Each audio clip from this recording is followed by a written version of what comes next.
Hi everybody, and thanks for stopping by. Recently I've had several questions about the charcoal basket that I use in my Oklahoma Joe's Highland offset smoker. It was a basket that I built, and I built it specifically because I have no welding ability. I've never welded in my life, and I wanted to be able to build one that would be useful in there without having to have someone else weld it for me, or to purchase one that's welded, because good quality ones on those are, run $50, $60, $70 that I've seen online. I'm sure you can find them for less. But I had seen a couple people using just bare sheets of expanded metal and tacking those together after they cut them. But again, I'm not a welder. I probably could find someone who could do that for me, but I wanted to find a simpler solution. So this is what I came up with. Using a 2x2, a 24-inch by 24-inch sheet of expanded metal, and cutting that into a rough T shape so that you end up with a box that is 1 foot by 1 foot with approximately 6-inch sides, which for me seems to be fine. You might need a deeper one, but this one seems to be fine. So I'm going to show you all the materials you need to do this, and then show you how to do it. So here are the materials you're going to need to build the No Weld charcoal basket for your smoker. You're going to need a sheet of expanded metal. I'm using a 24-inch by 24-inch with a 3/4 inch grid. You're going to need an angle grinder, a Dremel, something to cut with. You can use a hacksaw or anything that you're comfortable with using for metal cutting. You're going to need a couple clamps to hold it down to some sort of workbench or table, or at least that's how I'm doing it. Some tape or something to mark the expanded metal where you're going to be cutting. Putting marks on there with a marker or pencil doesn't work too well, just for guidelines. You're going to need a pencil to make those little marks. You're going to need some rebar ties or some sort of really stiff wire, which is going to be used to bind the edges together after everything's cut and bent. You're going to need a wire cutter or snip, and a needle nose pliers is helpful. You need a measuring tape, some way to measure, a ruler, and some safety glasses, especially if you're going to be using a grinder, a Dremel, or something like that. Okay, so we're going to want to lay out our cutting marks on this. And as I said before, this is a 24-inch by 24-inch, 2 feet by 2 feet. So what we're going to want to do is we're going to measure in 6 inches from each side. We're going to create basically a complete square cross. Then once we have our 6-inch mark, we're going to take some sort of tape or other way to mark across here. I like just this blue painter's tape, and we're going to go straight across. That's our first line. Okay, once you have all your marks made and your tape laid on here, what you want to do is you want to mark your intersection points. That's these lines right here. You can see right here I've marked these intersection points with red. These are the points you're going to be cutting to. You're going to come up here, and you're going to come back here. So you're going to be removing this entire section, this 6x6 section, on each corner. That's going to leave you with this field here, which is a T. So I'm going to take this outside and start cutting.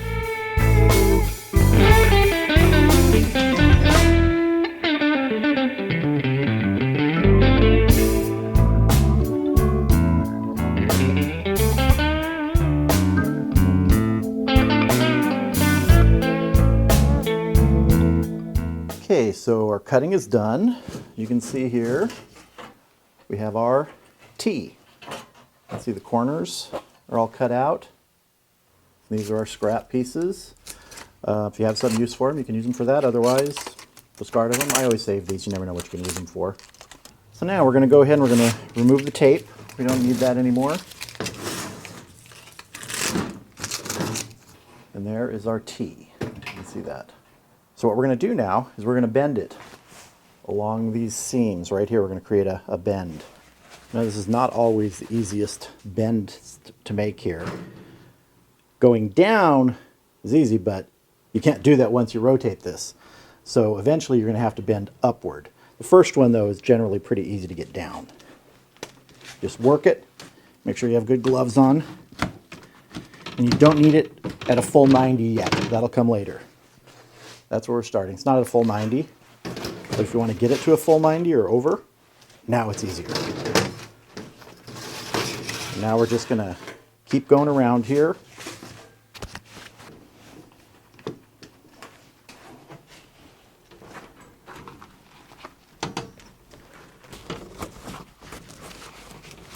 Again, remember, you're not going for exact. It doesn't have to be perfect. This is a no weld basket. You're just trying to get these edges close. Another way you could do this is actually use a piece of scrap wood laid on here, drill through it into your workbench. If you've got a workbench, you can do that, and that'll hold it down. You can bend it up very easily. This right here, you can just start doing it by hand though. So, you know, you got a little snap there, but guess what? Doesn't matter. 3 sides done. And our last one's a little tricky because where are we going to clamp down? Well, this last one, we're just going to set the basket down like this, and we're going to bend it down from the top. So now we have our rough basket. It's not going to get much cleaner than this. It's a very rough basket. But we've got to get these corners, these sides connected, just so it doesn't flop around too much when you're putting it in and out of your smoker. So I'll show you how to do that now.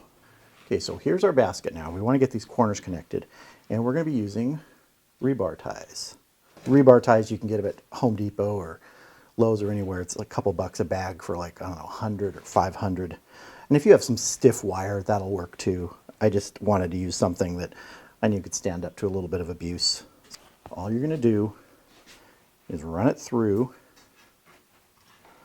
so that the loose ends are on the inside. You could do it on the outside, but I think this gives it a little cleaner. You're going to get these wrapped around. Does not have to be super tight. You're just wanting to keep these from pulling apart. That's it. Any of the excess, just snip off. We're going to do that to every corner. Here's our basket. Let's put it in there, see how it fits.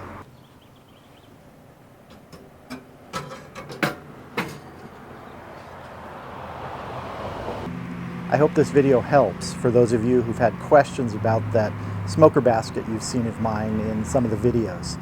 And it's actually really easy to make, as you've seen. And if it fits a little tight, you can bend it more, trim some stuff. That's what I like about working with this expanded metal. It's malleable. You can bend it, beat on it a little bit, use those rebar wire ties to bind it back together. I just wanted something simple and cheap, something I could reproduce if I needed to, if the other one broke, wore out, or whatever. I've used the other one now in about 20 cooks, and it's going strong. It's showing no signs of like falling apart or anything. So I think if you do it this way, you'll have something that'll last for a good amount of time. You can go ahead and spend the money and buy a more professional one. Or if you're a welder, you can weld this one up beautifully. It'll look great. I don't have those skills, so this is what I had to do, and I'm pleased with the way it came out. So thanks again for watching, and I'll see you again soon.